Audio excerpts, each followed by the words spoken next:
pacientes móveis. Tá vendo? Aí já esperar entrou? o pessoal entrar um pouquinho. A gente tem que falar um pouquinho mais alto, porque não tem microfone. Ah, é? É, tá bom? Tô sem batom. Não tem problema.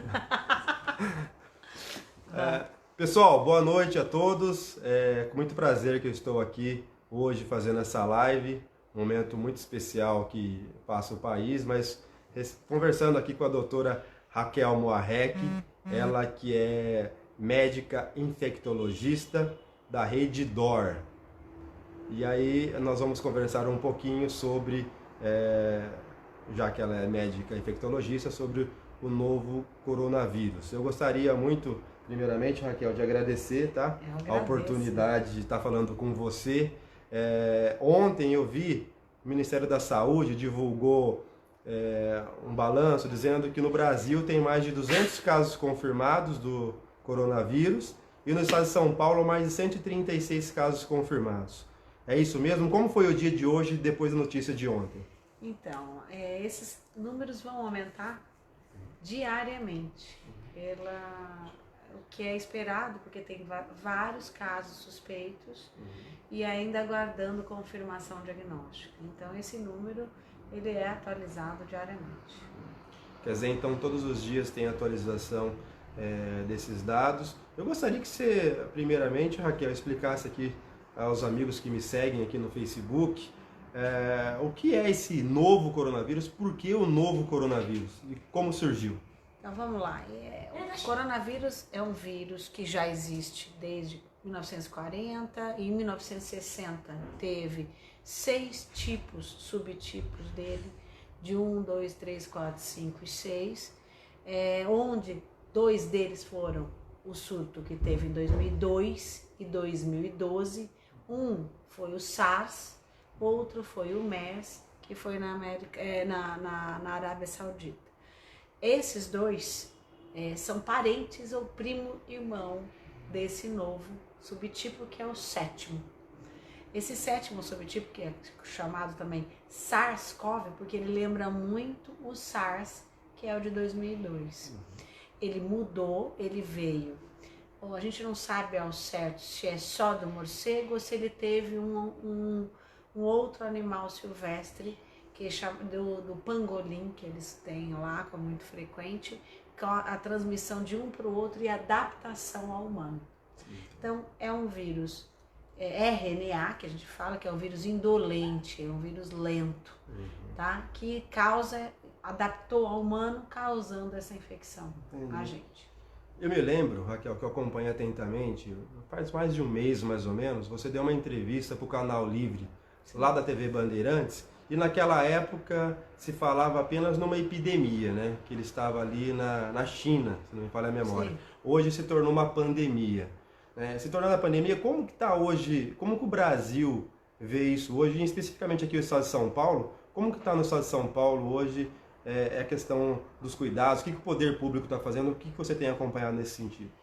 Olha, tem um surto numa região, tem uma epidemia quando você tem um aumento de número de casos dentro de um local, uma região ou um país. Pandemia é quando a gente tem acima de 3 a 5 ou 5 continentes alterados. A pandemia foi demorada para ser assumida pela Organização Mundial de Saúde, porque eles não aceitavam que tinha transmissão sustentada nos 5 continentes. E isso se comprovou que existe.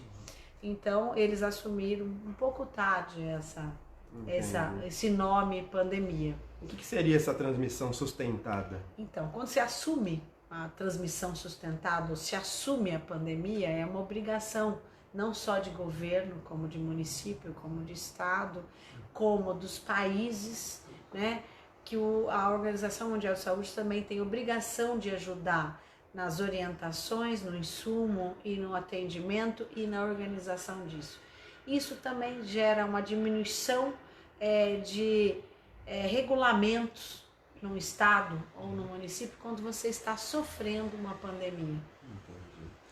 Raquel, doutora Raquel Moarec, para quem entrou agora aí na nossa página, estou vendo aqui 35 pessoas ao vivo, você que vai também acompanhar na data de amanhã. Hoje é dia 16 de março de 2020, é importante falar, porque a gente não sabe como vai ser amanhã, né, doutora? Não sabe. Então, hoje é dia 16 de março de 2020, a gente está conversando aqui com a doutora Raquel Moarec, médica infectologista. Doutora, eu gostaria de perguntar o seguinte, como que esse vírus ele é transmitido? Então, todo vírus, ele transmite por gotícula, que é espesso, é pesada e ela dura na tosse 1 metro, 1,5 metro, aí ela cai. Então, é por isso o motivo dos espirros e da tosse e da etiqueta da tosse, de você espirrar para baixo ou tossir para baixo. Hoje a gente tem que fazer assim, então. Isso, não aqui, olhando para baixo para que o espirro vá para baixo. Por que isso? Porque o vírus também fica vivo no ambiente aonde você espirra, onde você tosse. Por tempo variado pela quantidade e pela limpeza, se você faz ou não daquela região. Então, normalmente ele pode viver de 2, 4 até 72 horas, nossa, no máximo. Quer dizer, é um tempo considerável, né? Sim. Quer dizer, se eu estou na minha mesa, no meu escritório, eu espirrei na mesa, ele pode ficar ali até 72 horas. Isso, até se você não limpar ou não tiver os cuidados de superfície. Tá certo. Doutora, como que ele age no organismo das pessoas? Quais são aí os principais sintomas e o que difere da gripe comum? Uma boa pergunta, Júnior. Olha, a gripe comum, ela é febre, tosse, coriza, né, queda do estado geral, e ela leva uma falta de ar levinha, mas ela tem um quadro de pneumonia bacteriana secundária se ela não responder sozinha com a gripe.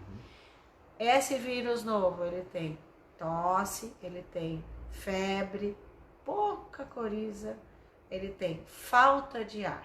Essa é a grande diferença, o quente dele, a tosse e a falta de ar.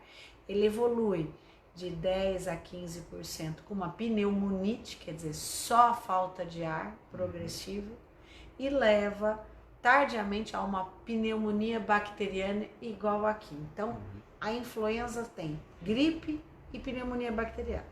O coronavírus tem a gripe, né, que é os sintomas de gripe, pneumonite e pneumonia. Então ele é grave porque a falta de ar, ela é progressiva, levando a um foco grave.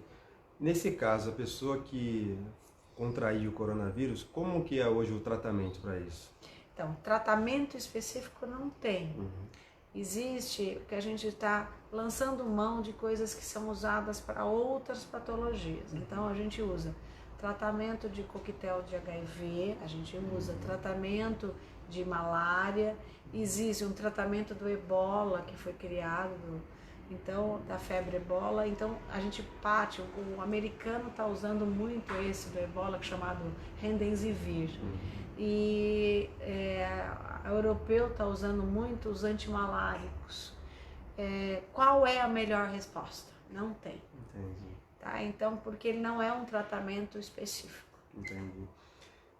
Nesse caso, hoje, doutora, se tratando que tem um tratamento que poderia ser específico, qual que é o grupo de risco hoje que se encontra? Quais pessoas que se enquadram nesse grupo de risco? Então, vamos entender o seguinte, que o coronavírus é um vírus, não é isso? Ele faz parte de toda a cadeia viral que existe com os fatores de riscos convencionais. As principais: diabético, hipertenso, asmático, um que tenha DPOC, né? Os pacientes quimioterápicos, pacientes oncológicos, todos eles, se discute muito da gestante, mas não tem. E as pessoas falam, e as crianças? A criança ela não é do grupo de risco, mas ela é um grande carreador.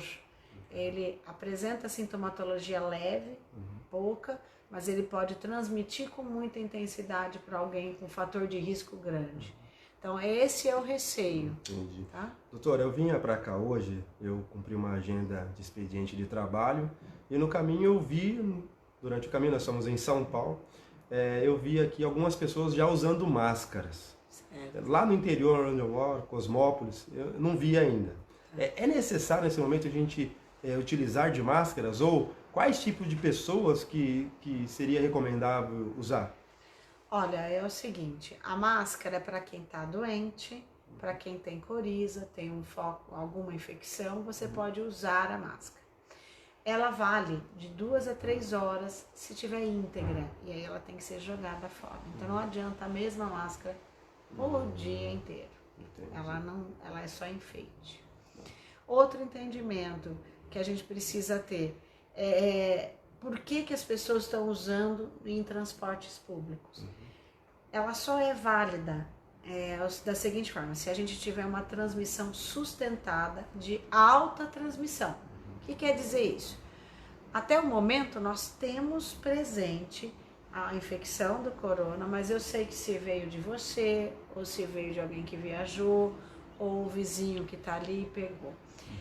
Quando a gente começar a ter aquela transmissão em transporte coletivo, que eu não sei da onde eu peguei o vírus, aí você tem a indicação do uso da máscara se você ficar perto de uma pessoa por menos de 1 metro. Entendi. Eu ia falar sobre essa questão do transporte coletivo e você aqui já respondeu. Nesse momento que passa o Brasil, nosso estado de São Paulo, existe algum motivo para pânico nesse momento? Pânico não, mas o que nós estamos fazendo? A gente não está inventando a roda e a gente está tentando diminuir essa resposta sustentada de alta transmissão. O que é o que a gente está tentando fazer? Uma coisa que a China só fez a hora que ela começou a entrar e entender que precisava fazer isso e demorou quase 2 meses para acontecer. Agora a Itália está começando a entrar nas medidas de restrição. A Espanha entrou agora, porque entendeu e começou a entrar mais rápido, embora está com bastante letalidade o corona lá. Nós brasileiros vendo o que o mundo está fazendo, os outros países sofrendo, inclusive agora as medidas restritivas nos Estados Unidos, agora a Argentina entrando nisso também. Então, o Brasil, em precaução para diminuir essa curva de ascendência de caso, optou por fazer essa medida mais precoce. O que a gente está fazendo é ajudar para que eu não passe, eu não pegue, lógico, mas é que eu não passe para quem tenha o fator de risco e poder ter o caso mais grave. A senhora acha hoje, você que entrou agora, tá? Tô vendo aqui 40 pessoas na live nossa, estou falando aqui com a doutora Raquel Moarec, médica infectologista da rede Decor, aqui em São Paulo. Eu perguntaria o seguinte, doutora, qual o índice hoje de letalidade das pessoas que poderão ou que já contraíram o coronavírus? Então, o geral, somando a infecção leve, que vai dar 80%, 90%, e o grave, que é nas faixas etárias que vão aumentando. No global, chega até 3,4% a 4%. Mas ela é mais alta na faixa etária acima de 60, 70, 80 anos, que chega às vezes 15% de mortalidade. Então o risco para quem realmente é idoso é muito maior do que alguém jovem que pega essa gripe. A senhora acha que essas pessoas que são idosas, elas deveriam deixar de frequentar os lugares públicos com maior aglomeração, cultos, missas? É importante nesse momento? Olha, esse é o intuito dessa normativa, dessas orientações que o Ministério da Saúde está fazendo. É porque nós não temos tratamento específico e a vacina vai demorar de 3 a 4 até às vezes 9 meses para começar a fazer ou acontecer.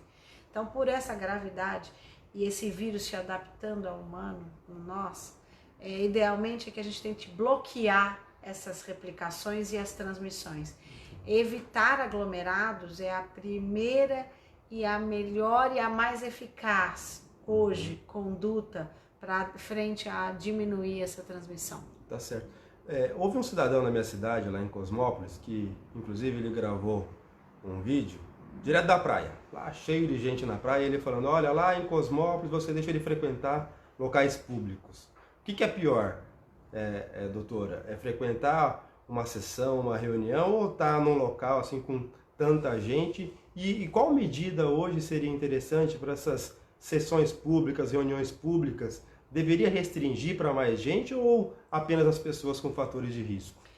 Olha, o que deu para a Secretaria de Estado, né, hoje, que seria as pessoas que se pudessem adiantar férias, se elas pudessem fazer home office, se ela pudesse organizar o seu horário de trabalho para evitar aglomerados, e também que as pessoas acima de 60 anos, que elas ficassem em casa ou que elas diminuíssem ou restringissem o seu trabalho mediante aglomerações ou perto de pessoas com um intervalo menor de 2 metros ou 1 metro. No caso, na praia também é um fator de risco, então. Então, teve Rio de Janeiro aí com muita gente, então assim, eu acho Piscinas. que o que precisa entender neste momento é que o Ministério da Saúde, a população brasileira e a saúde, a pandemia, precisa de que todos ajudem neste momento, porque é um momento difícil, é uma doença, ela não é grave para a maioria, mas ela é grave para uma das pessoas de fatores de risco. Então eu acho que a gente ajudar o próximo é a melhor conduta. Tá certo. Doutora, para a gente ir caminhando aqui finalmente do nosso bate-papo, tem um amigo meu que trabalha no setor público que ele dispensou a colega que trabalha com ele porque ela está grávida de 7 meses. As mulheres que estão grávidas, elas entram também nesse fator de risco? Então, a gravidez é a seguinte, não existe quem não possa pegar, tá? Ela não tem restrição por você, por criança, por gestante. Ela está se mostrando mais grave em quem é problema cardíaco, diabético e a faixa etária com todos esses comemorativos acima de 70, 80 anos. Então, o gestante pode pegar por uma imunossupressão por ser gestante, mas ela não está no rol de gravidade que tá as pessoas mais velhas. Tá joia, doutor. Eu não vou conseguir responder aqui todas as perguntas do público, mas eu vou ler uma aqui só, doutora. Isso. Diz aqui, ó, Carlos Mariano, boa noite, Júnior. Esse vírus não é tão resistente ao calor? Então, olha, Carlos, obrigada pela pergunta. É o seguinte, saiu um trabalho agora a respeito de que ele morreria se tivesse em ambiente com calor. Não procede isso. Então, nós não temos essa discussão e nem essa validação científica que esse vírus não está transmitindo, mesmo que seja no calor. Entendi. Tá? Por isso, as medidas restritivas de orientação que estamos passando.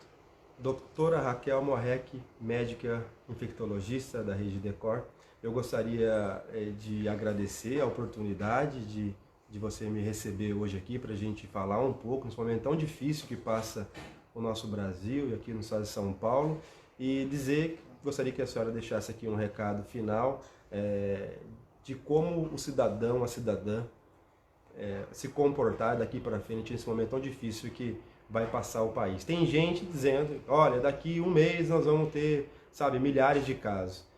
Vai ter um pico.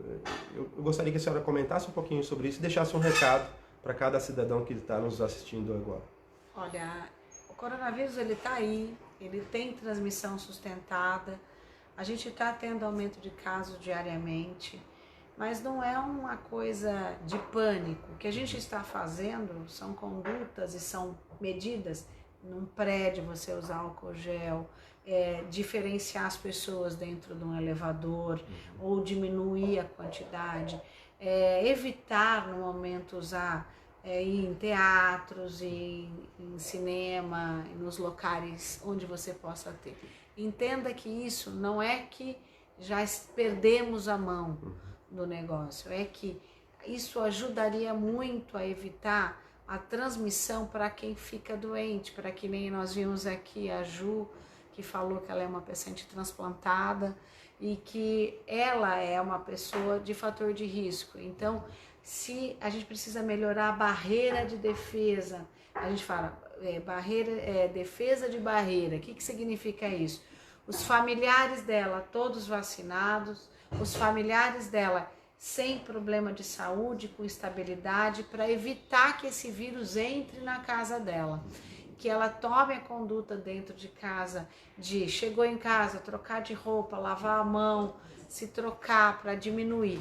E limpar a bolsa quando chega em casa, quer dizer, são condutas que a gente diminui e melhora a defesa. Então, não é uma sangria, não é uma loucura, mas ele está aí e a gente precisa respeitar as medidas que tem do Ministério da Saúde, da Secretaria Estadual, que está sendo discutida por todas as sociedades médicas. A gente lê para que a gente tenta passar a melhor atenção e a melhor conduta. Nesse momento é melhor a gente evitar o aperto de mão, o abraço. Sempre. E fazer aquela... Faz aqui, doutora. Dá uma cotovelada. Cotoveladinha. Gente, agradecer, doutora Obrigada. Raquel Moarec. Sempre uma simpatia. É uma honra, tá, gente?